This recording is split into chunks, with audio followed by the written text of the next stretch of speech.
Hey, what's up everybody? This is Isaiah from Therapy Today. I'm a licensed professional counselor, and over this past year, this channel has grown far beyond what I expected in the first place. I think we still have a lot of room to grow and a lot of different niches and areas of specialty within mental health to explore, but just the engagement that we've had over this past year has been amazing. I'm really excited to be at this point where we've developed a really powerful platform and community for people to share about their mental health stories and to gain encouragement from other stories that we discuss and issues that we talk about. Someone asked in a live, maybe a month or two ago, would you ever tell your clients to watch your YouTube channel? And so that's the question that I want to talk about today. Before we jump into that topic specifically and what some of the implications of my thought process are, please do like and subscribe. Make sure you stay up to date with all of our content so our channel can continue growing and continue talking through ethical issues, how to improve your mental health, and other issues around mental health that we see reflected in everyday life. So my first instinct when somebody asked that question, would I ever tell a client to go and watch my YouTube channel? My first instinct was no. The first reason that comes to my mind is, of course, talking about dual relationships. I have a pre-existing professional relationship with this person, and if I introduce them to my YouTube channel, that is a second avenue that they get to know me and that we are relating to one another. And I think that can exert undue influence on them and compromise some of the objectivity that I bring to the sessions. But I want to dive a little deeper into that beyond my first instinct, and I'm referring now to the ACA 2014 Code of Ethics. So this is a document that the American Counseling Association published and has a list of ethical values that we can use as guidelines for what constitutes ethical behavior from a counselor. So I'm gonna go through and highlight some of those pieces that I think are relevant in this case today. So the first thing I'll acknowledge is that other counselors, other therapists have videos on their websites. Either they're talking about their area of specialty or it's a supplement to the treatment that they have. So they might tell a client, hey, I have this mindfulness script that I recorded on a YouTube channel, and I want you to refer to it every day to help guide your meditative practice. The first thing that comes up is section A.4.B, personal values. Counselors are aware of and avoid imposing their own values, attitudes, beliefs, and behaviors. So that means that my values and my beliefs, which I will talk about here on this channel, should not impact how I treat my client. And within the counseling sessions, I can control what I disclose to them, what my faith background is, how I feel about certain hot button issues, political issues, things like that. And while I try to avoid that a little bit on my YouTube channel, I am talking more about myself on this channel. And so what that means is that if I direct a client to my YouTube channel, they might find out some of these values about me that, while it may not be harmful in itself, that may change how they view me, how they view our professional relationship, how I talk about and my comments about things that they might bring up in session. And because of that, referring a client to come watch my YouTube channel might constitute a problem, and it might compromise our own therapy process. Another section talks about personal virtual relationships with current clients. Counselors are prohibited from engaging in a personal virtual relationship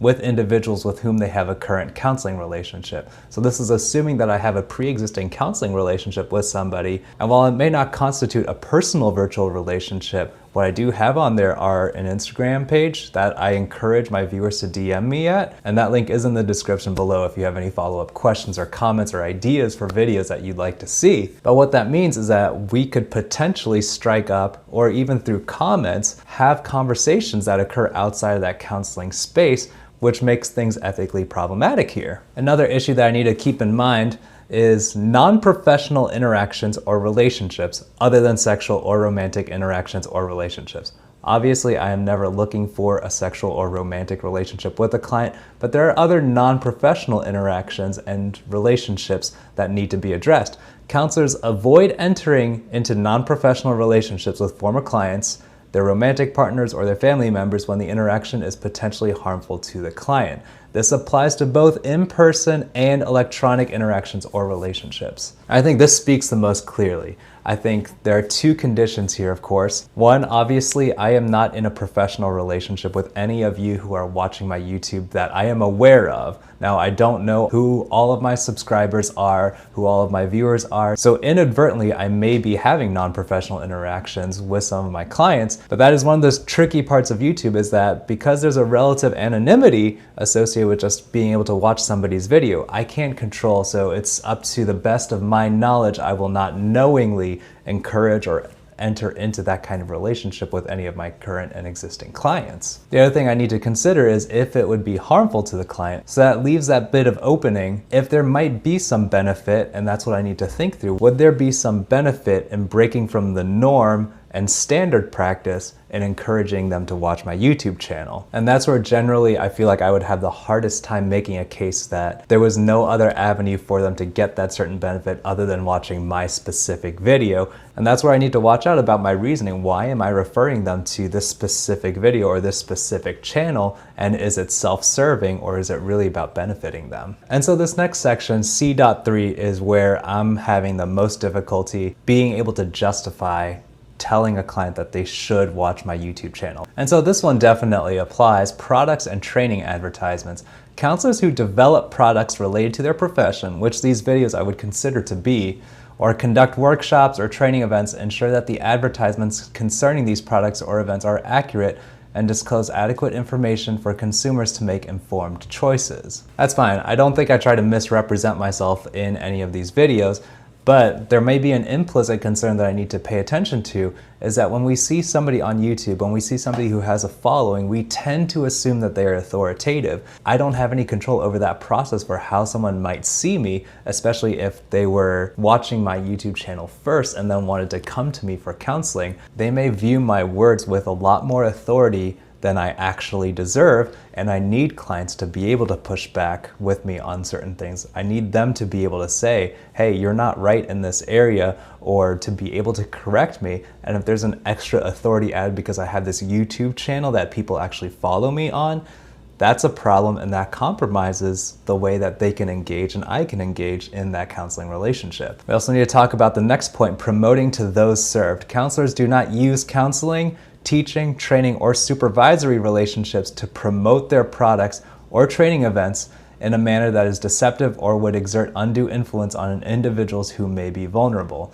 That's exactly where I think the main problem is. I cannot use counseling, that professional relationship, as a platform to advertise my YouTube channel. That exerts undue influence, that's the language within this paragraph, for the reasons of the authority that I talked about before, but also because I'd be potentially gaining an extra benefit from that kind of referral, from telling my client, hey, go watch my YouTube channel. And that again is where I touched on earlier, talking about if that referral would be self-serving for me or whether it would actually be beneficial to my clients. I do hope that there's quality content on this channel that would be beneficial for somebody going through their mental health journey. I do want to own that, but I also want to recognize that, marginal or not, if a client were to go look up my YouTube channel and watch the videos on it, maybe even subscribe or do all the other things associated with engaging with this channel, that has a benefit for me. My channel is monetized. I gain some money, however little,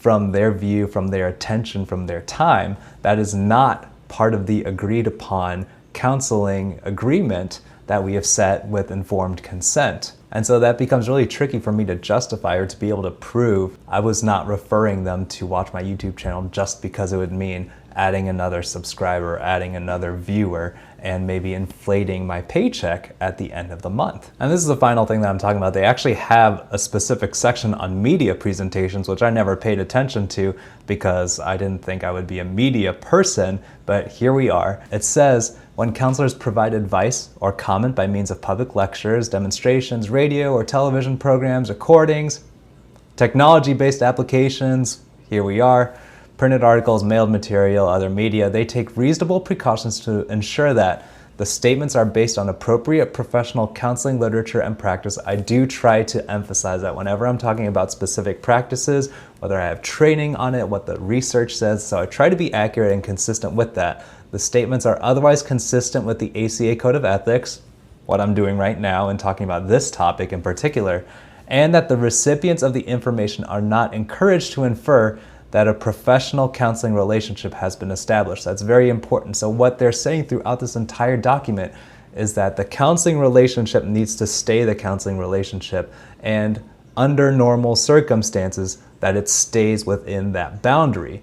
And so me providing a media presentation, a YouTube video, or a talk somewhere, just because someone listens to that does not mean that I am now their counselor. There needs to be a degree of separation there, because that includes some legal and health liabilities if I am somebody's counselor.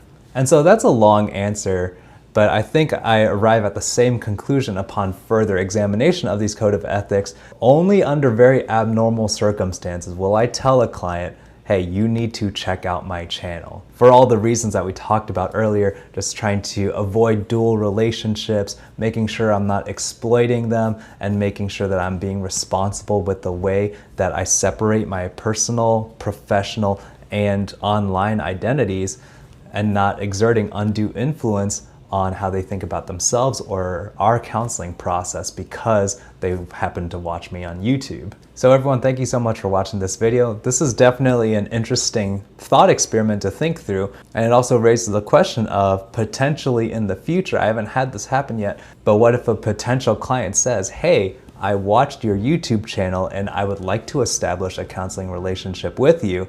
That, I think, is a little more of a gray area, and I'm glad that I'm in an area that is relatively saturated with counselors so that I'm not the only person in the area that they might be able to receive mental health services from. But that would be another video for another time if the issue does come up. But everyone, thank you so much for watching this video. Please do like and subscribe. That does help the channel to grow and help us to create more content like this for you all to watch and enjoy. So thank you so much for watching. I'll see you all next time.